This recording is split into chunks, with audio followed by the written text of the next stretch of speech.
Well, joining me in the studio this evening are my guest, Thomas Farines from Football Beyond Borders, and the sports journalist, Manuel Veth. Gentlemen, it's been a very busy week in football. More allegations have emerged. How do FIFA move on from this? Well, that's going to be very messy to move on, and I think it's going to take quite a while until this is really passed over, this entire thing, because first of all, we need a new FIFA president, and that's not going to be, correct me if I'm wrong, November, December, when there's going to be an extraordinary meeting. And even after that, it will keep going because a lot of it has to be cleaned up, and there's the issue with the next two World Cups, and I think this is going to follow us for a long time. So where do we go from here then? Well, you need some change, and the fact that Blatter is stepping out for me doesn't look like there's going to change, because it's a system that is in place. And this same system is in place since 1974. It's a system of corruption, and what needs to happen is none of these possible candidates suit, because if you take Prince Ali, for example, he worked with Blatter, so he has his hands dirty as well. There's need to change as well on that, on the top of all the federations. Look at South America.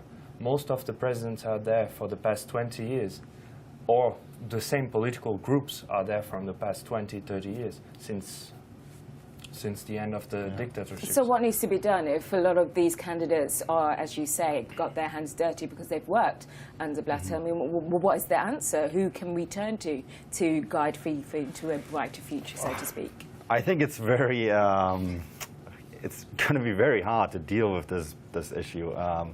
And I think to expect change just because Blatter stepped down, that's not going to happen. Has he actually stepped down? I mean, he said that he's resigned or going to resign, but again, something doesn't feel right about that. Well, I think that allegations have come closer and closer to his camp.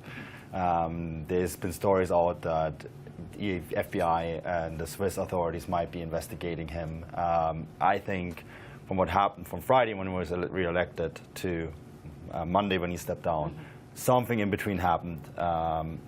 So I think maybe it's just gotten too close. But to go back to the whole FIFA thing, to fix FIFA, this is not going to happen overnight. I mean, there was a lot of rejoice in English media saying, oh yeah, he's gone. And I say, well, but we still have all the heads of the football associations all over the globe that have voted for him. 133 countries voted for the man, and to clean that up, well, you can't even clean it up. Why it's have impossible. they voted for him? I mean, I think it was very surprising that the French voted for him, and I think, did Germany back him as well? No.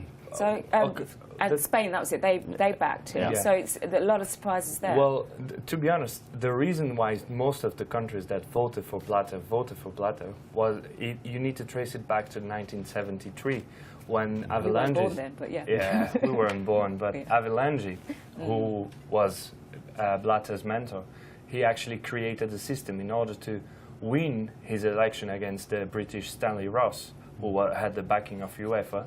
He went on and decided to give more power to African, Caribbean, and Asian federations. And not only power, a bit of money as well, so they could actually vote for him. And as you can see from investments made over the past 40 years, most of the FIFA investments are made in those same areas. And the whole one country, one vote idea. And then Blatter, of course, when he was voted in 1998, he brought in a program called the Goal Program, which was investing into grassroots football in Asia, in Africa, in South America as well, in the United States, Chuck Blazer. So huge investments into grassroots football. And that secured him, especially in Africa, that secured him the entire African vote. I mean, we had a guest yesterday, and we were talking about what Blatter has done for Africa, but he believes that Blatter hasn't actually done anything for African football other than keep the heads of the game very happy. He hasn't really done a lot for grassroots. Do you agree with him or disagree? Well, I like the story of these alleged stories of really expensive pitches built in the desert and that kind of stuff. Football for Hope. Yeah, Football for Hope, and the Goal Program before that. You don't look impressed. I mean, that said, I think that Blatter doesn't only have the support by the Football Association, but also the support by everyone who plays football. I mean, the bringing the World Cup to Africa in 2010, that was a move that gave him a lot of popularity.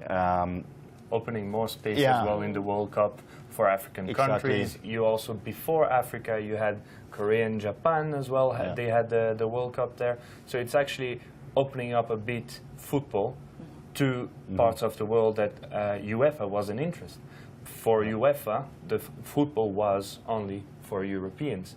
That take until 1974 with Joan Velange actually saying, no, wait a minute, there's a lot of places here that we can exploit, because that's what they did, and that's what some clubs still do. They exploit the other continents. And what you also, last answer? well, what you also have to remember is when Blatter took over FIFA in 1998, the organization was completely bankrupt. I mean, on the verge of bankruptcy. And he took that organization, and now the bank account is $1.5 billion.